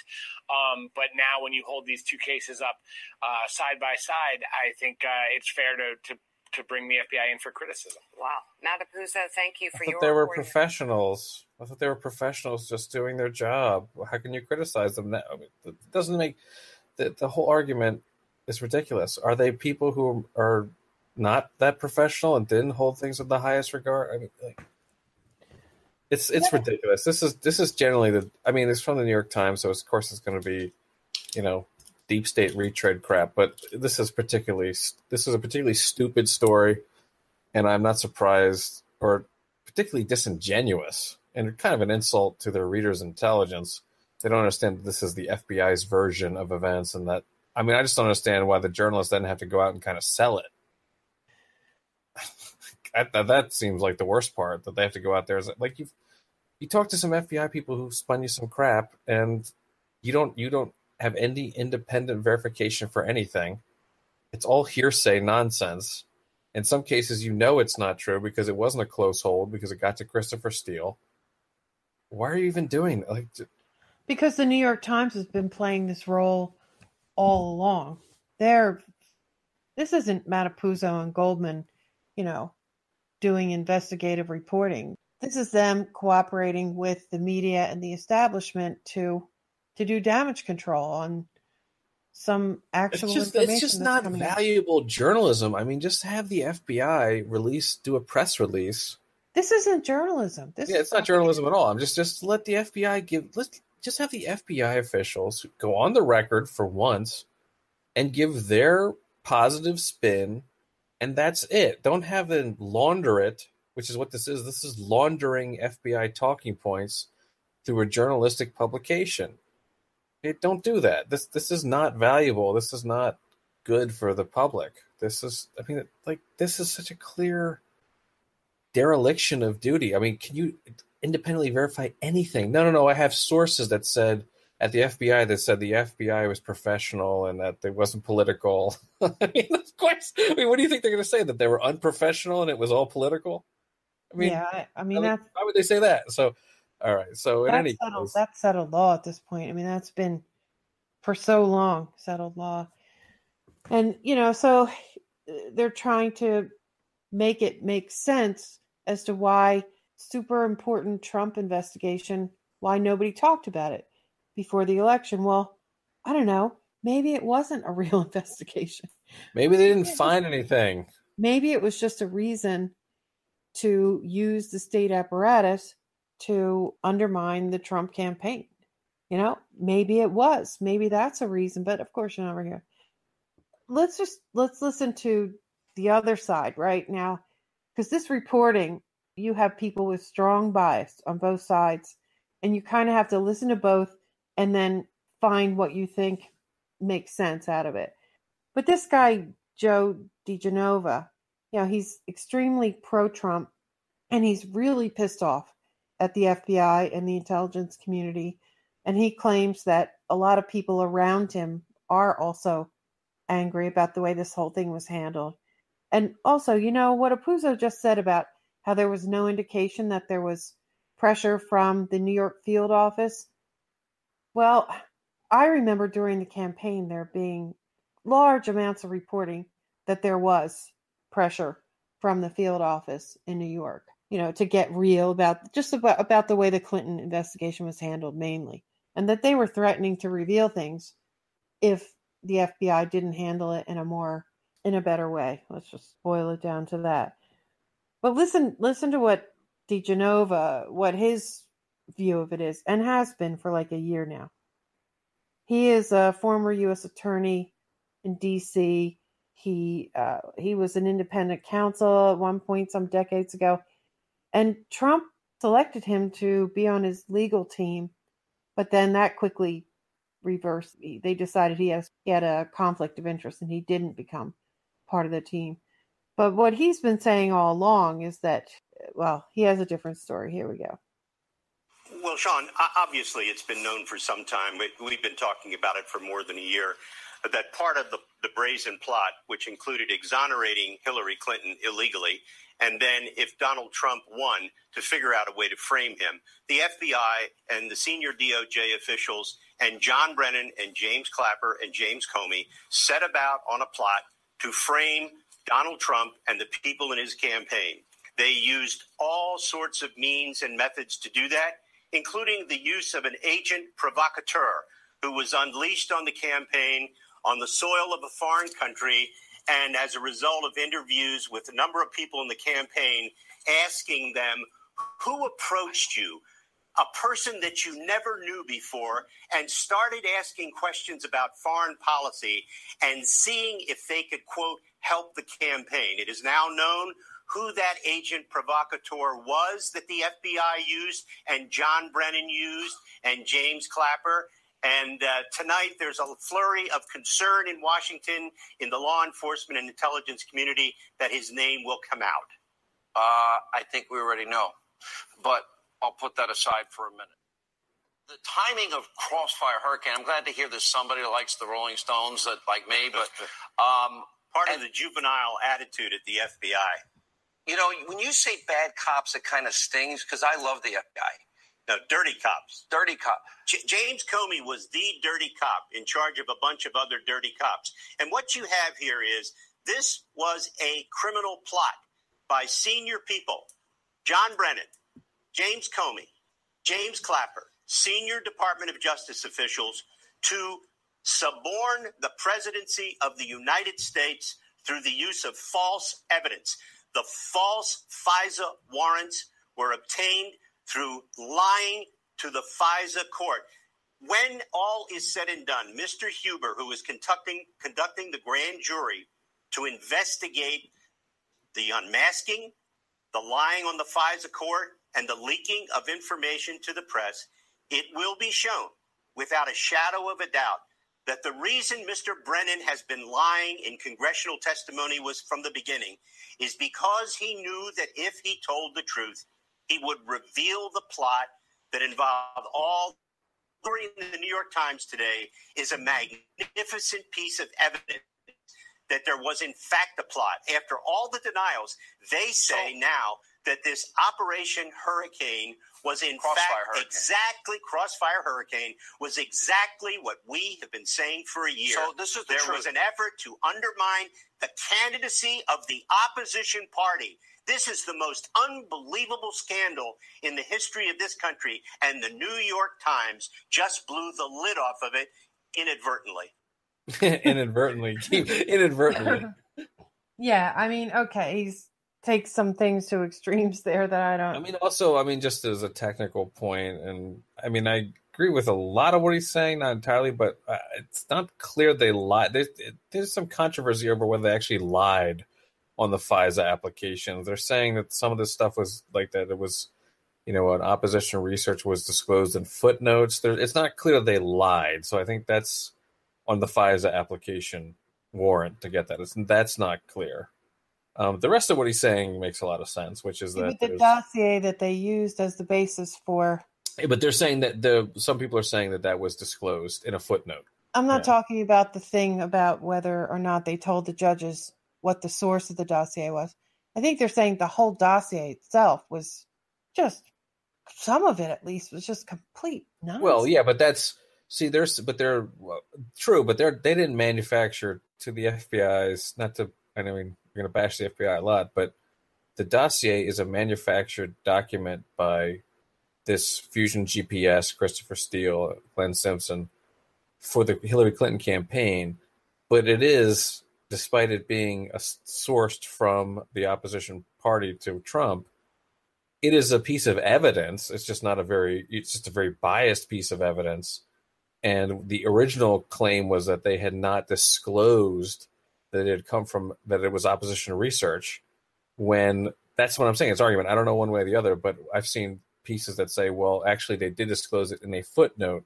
So when he's saying they lied to the judges, that part isn't right. The rest of his analysis, I can agree with very much so, and John Brennan in particular is absolutely guilty. But I mean, we should have to stick with what we actually seem to know based on all these reports, and I think that's one of the weaker points he makes, because they kind of disclose it. I mean, I agree. It's like, this is an opposition research document. It's meant to hurt the opposing party. That's what it is. That's what opposition research is. The key point that he's making about Brennan is absolutely correct.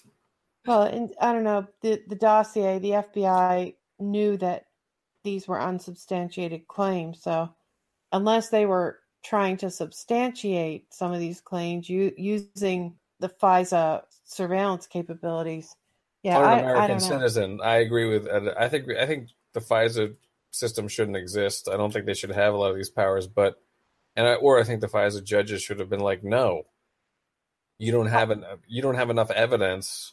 I think there's a pretty strong argument that they didn't have justification for using the surveillance apparatus against. But do you think that's on the judges, or do you think that's on the FBI?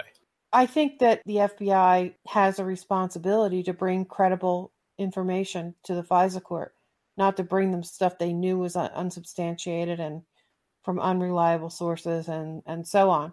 I think it's a valid argument. That's a fair point. That's a fair point. Using the dossier itself to wield a tool as strong and as serious as the FISA 702 program. Yeah, but that's not lying. We can agree on that, right? They didn't lie. They used very weak ass evidence. I don't think that's lying. I think that's, this is the evidence we're using. I think it's, in my opinion, it's a structural problem with the FISA court, which is they never say no.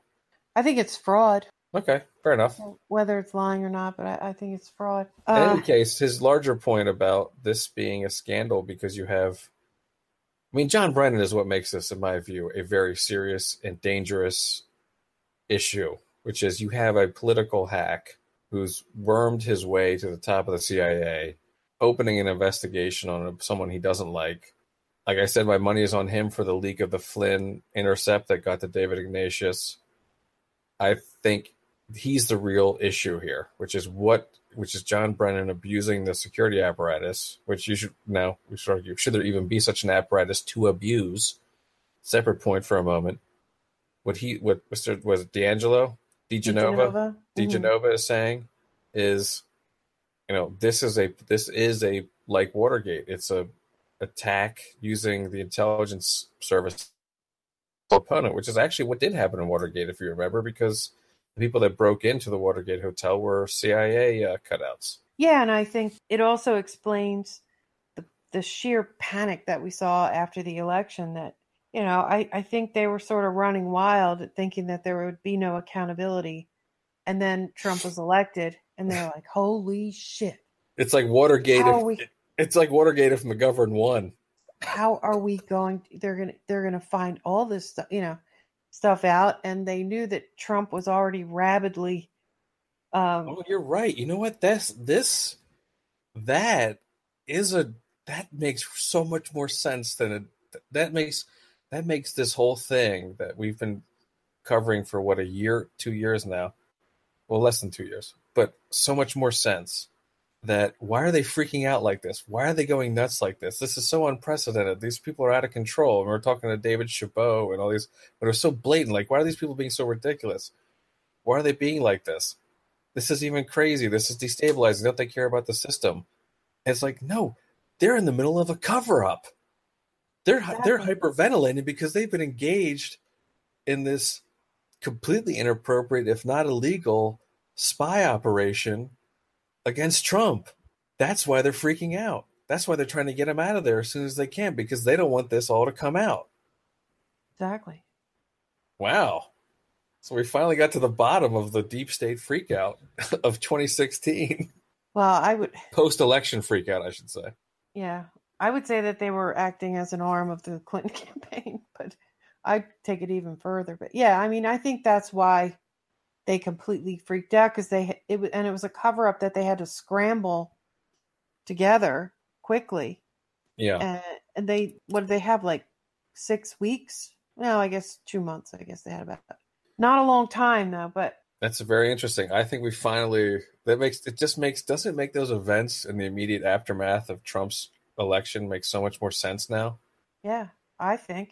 I feel like I finally got my head around it with this. Like, why are these people freaking out like this? He's not that bad. I mean, I'm sure he's obnoxious and everything, but he's not this bad. And it's like, no, he's not this bad, but they did some bad shit that they're worried is going to get out there. And like putting a spy in his campaign and, engaging in these FISA warrants. That's what they're scared of. They're not scared of Trump being in charge of the empire. They're scared of if his presence there will expose all the nasty things they did to try to make sure he didn't become president. Well, he was also at that point rabidly against the intelligence community. And I think we talked with Curiosity. Yeah, but I don't think it was cultural. I mean, I think that's there to the general acrimony going on. But if you look at the key players who are freaking out, it's people who are involved in this rat fucking that's going on. That's who's freaking out the worst. It's Brennan. It's the rest of these guys. And Trump may have stumbled into by firing Comey. Trump may have actually, and forcing this out into the open, he might have actually stumbled into this, because Comey was probably going to cover this up. In fact, if he had not fired Comey might have made all this go away, because he doesn't want to prosecute, because by prosecuting or having this special counsel, all this stuff is coming out. Yeah, he would have played along. He would have been a gatekeeper. He would have kept everything under wraps. Right. So it's oddly enough, Trump kind of stumbled into this, because like if Comey had stayed, there wouldn't have been prosecutions, I don't think. I think there would have been a counterintelligence investigation. I don't think Paul Manafort would have been indicted. I don't think a lot of these people would have been indicted. I actually think that Comey would have tried to sweep this under the rug, because it makes the FBI look terrible. And there is that danger that Mark Penn, of all people, a former Clinton or current Clinton ally, but former pollster, said fruit of the poisonous tree, which is a concept in criminal law, which is evidence gathered by illegal means is not admissible, right? Fruit of the poisonous tree. We've got an FBI informant in someone's campaign. We've gathered information and kicked off an investigation with opposition research from the other party. Do we really want to put our shit out in the street? Do we really want to go into a courtroom and disclose all that? The answer, I think, from Comey is no. Maybe people did some things about Russia. Maybe they didn't. I don't want this to come out. So it's interesting. I think if Comey had stayed in, we might not have had anything like this. Yeah. And you would see why, because look at what's coming out now. Right. And I mean, it's the FBI operates based on trust. Without trust, then things fall apart. No, they operate based on intimidation. But I'm talking about their image, the image they have to maintain. And also just the whole empire. We have to project a certain image. We have to keep everyone convinced that we're the good guys. The rule of law. Yeah, the rule of law, and we have a national security state, an apparatus that is not partisan, is not politically motivated, at least not to any significant extent.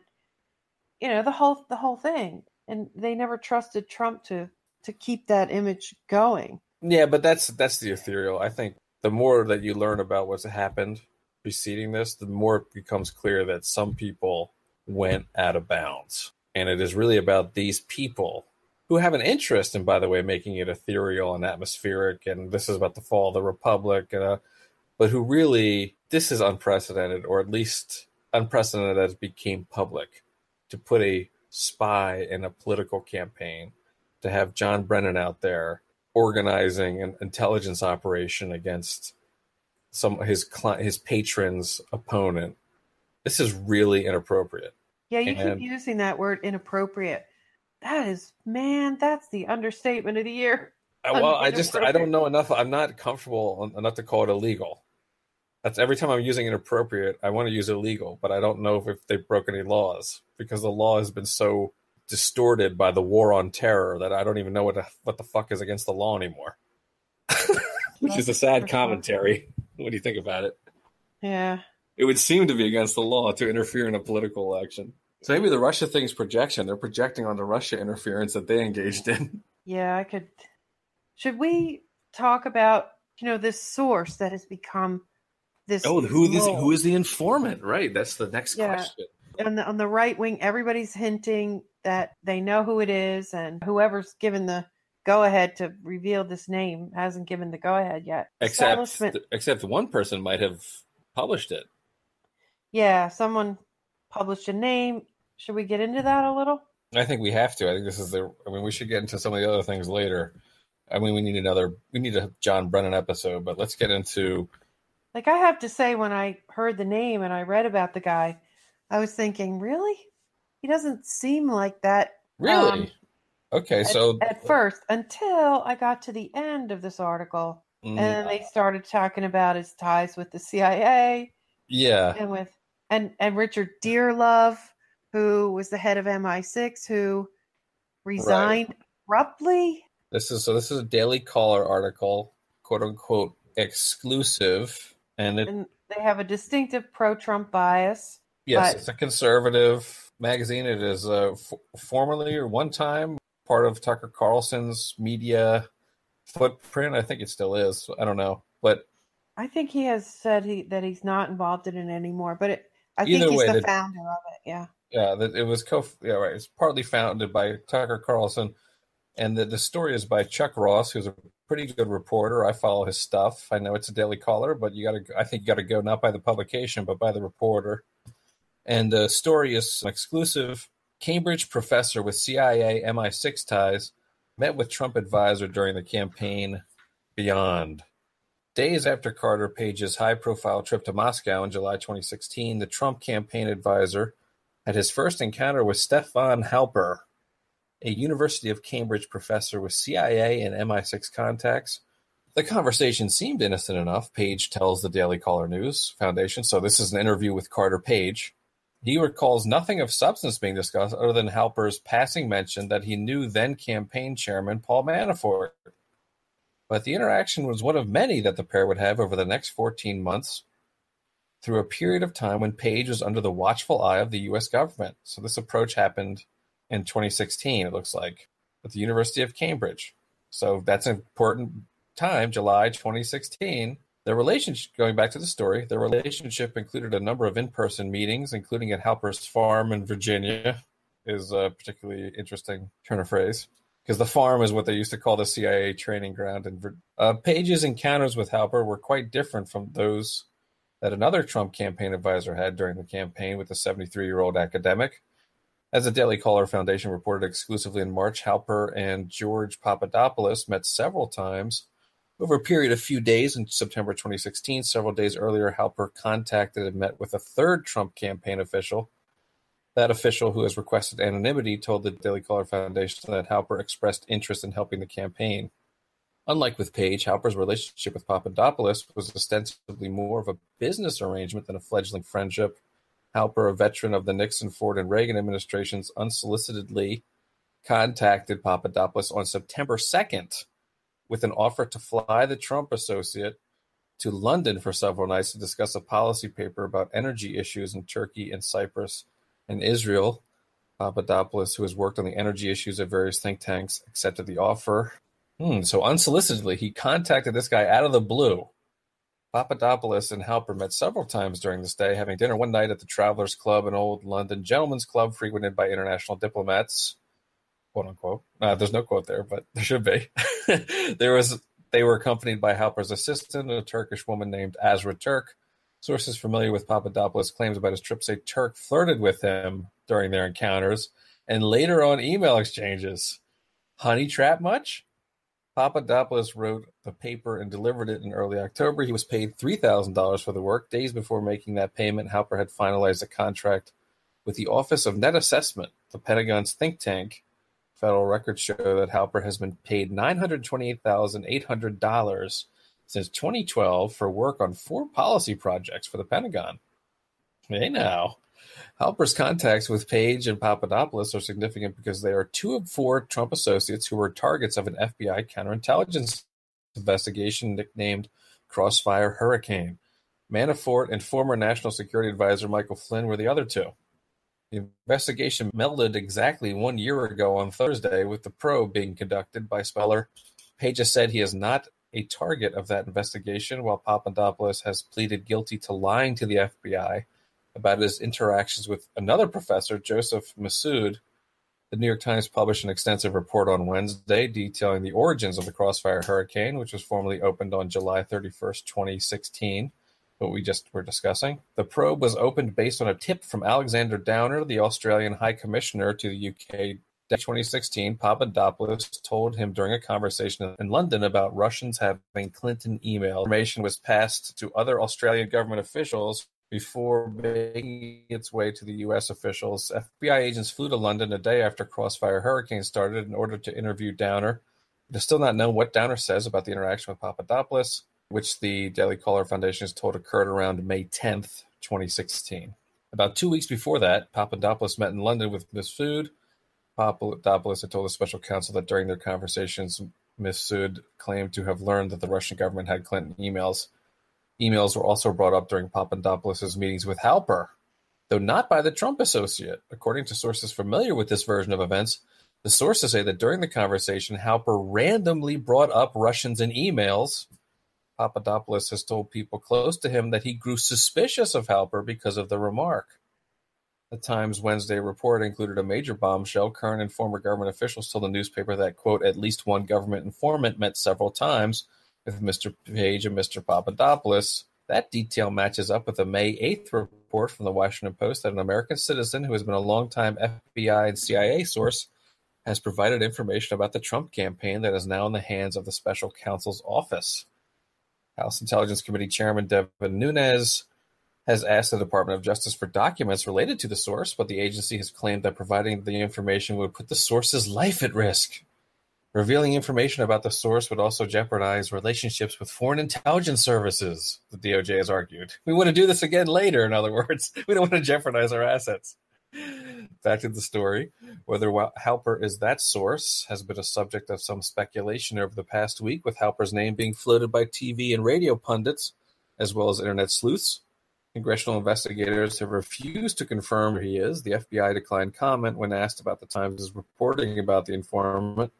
But current and former government officials have told the Daily Caller Foundation that he is a person of significant importance to the investigation, though they have not said whether he is a source for the FBI or the CIA. Whoever the source turns out to be, the fact that the FBI had an informant spying on the Trump campaign is likely to generate bitter partisan debate. Democrats will likely defend the maneuver on the grounds that Trump's aides' activities warranted surveillance. Republicans have already started to point out that the use of informants undercuts Democrats' denial that the government surveilled members of the Trump campaign.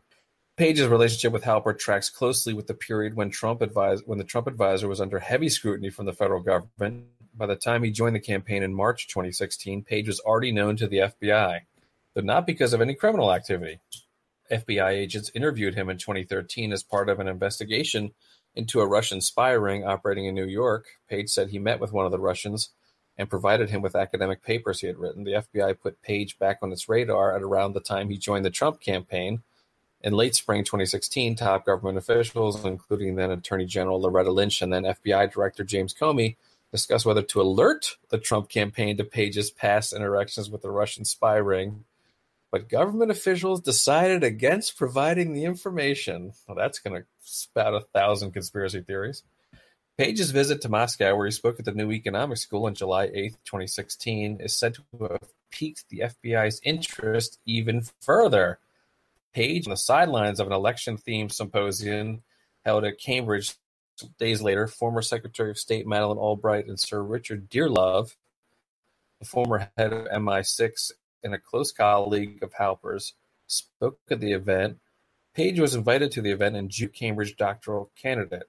Page would enter the media spotlight in September 2016 after Yahoo News reported that the FBI was investigating whether he met with 2 Kremlin insiders during the Moscow trip. It would later be revealed that the Yahoo article was based on unverified information from Christopher Steele, the former British spy who wrote the dossier regarding the Trump campaign.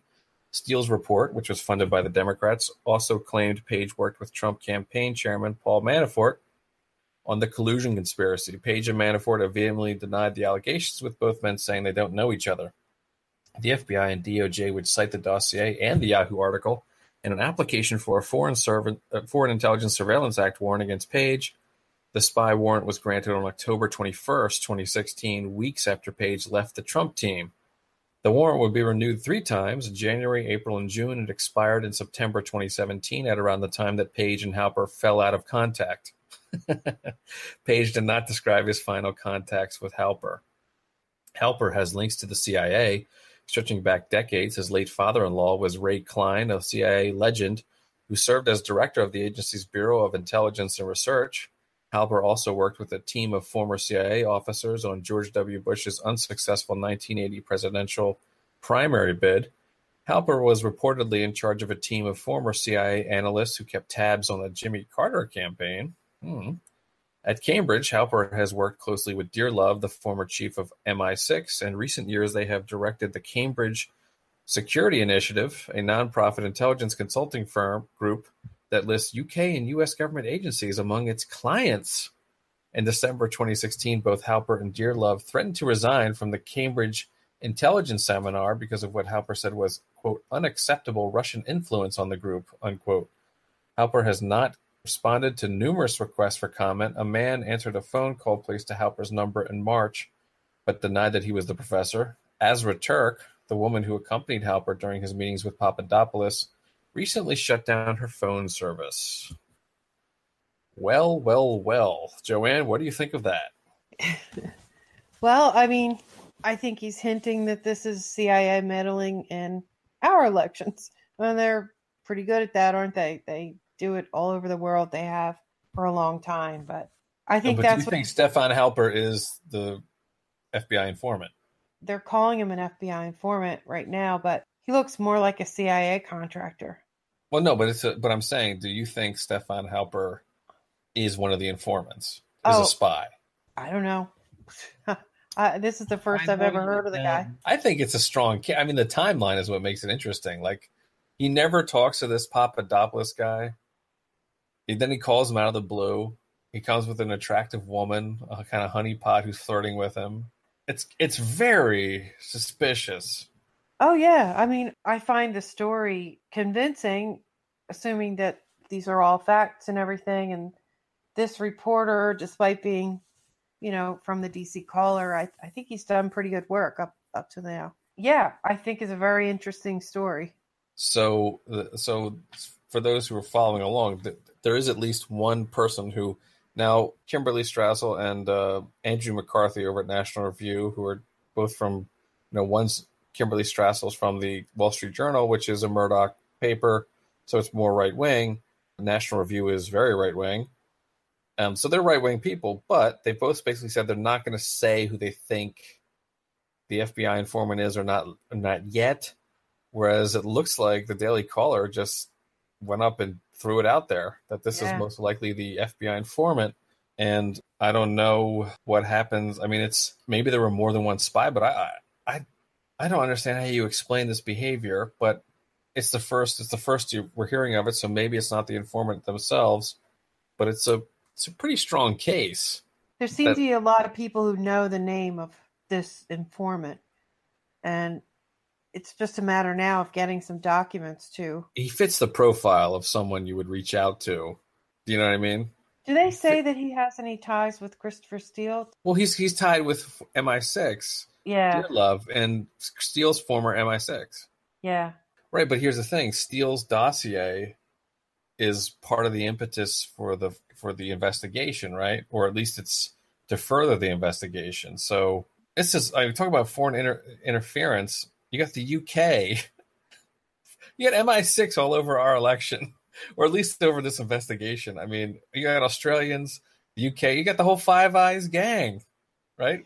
Yeah, I mean, I guess I keep going back to that claim that Napolitano made many moons ago. Yeah, it makes sense. Well, Napolitano's claim was like about intercepts, like that they were intercepting phone calls and then leaking those out. This is more like a cross-pollination or something going on where you have remember, Steele also, to say that there's no election interference, it's just an investigation, Steele leaked this stuff out. So the Yahoo News story is a Steele leak.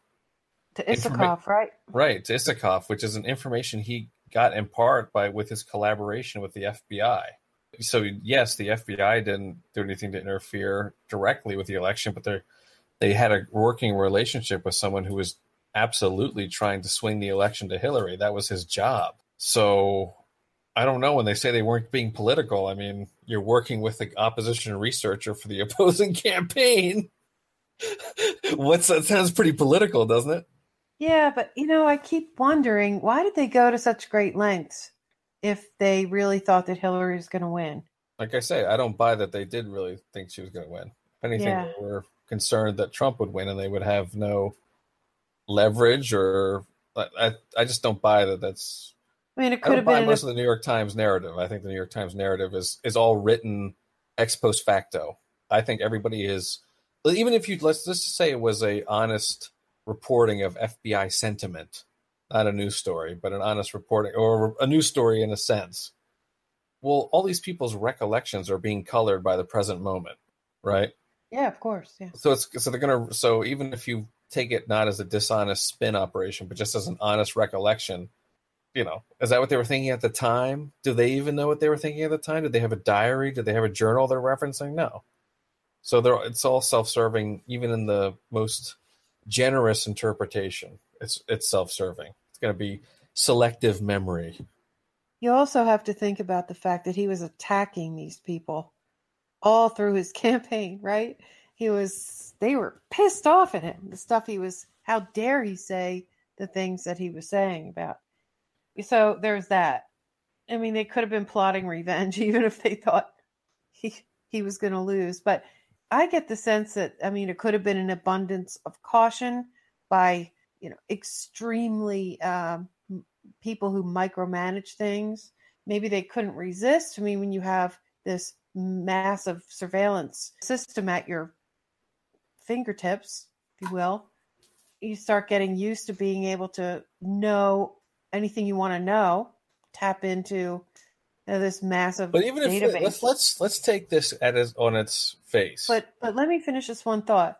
Okay. But there's also the idea, and this is pure speculation on my part, there's also the idea that the Clinton campaign themselves were panicky, anxious, and extreme micromanagers, which they were, and that, they wanted this information.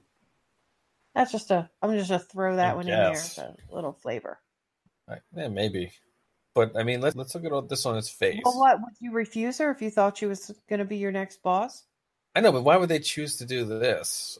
I mean, why would they choose to go Russia? There's so many things. Remember, they had all these attack lines on Trump that they thought were going to work. Well, they used the Brits to funnel that intelligence back into the FBI.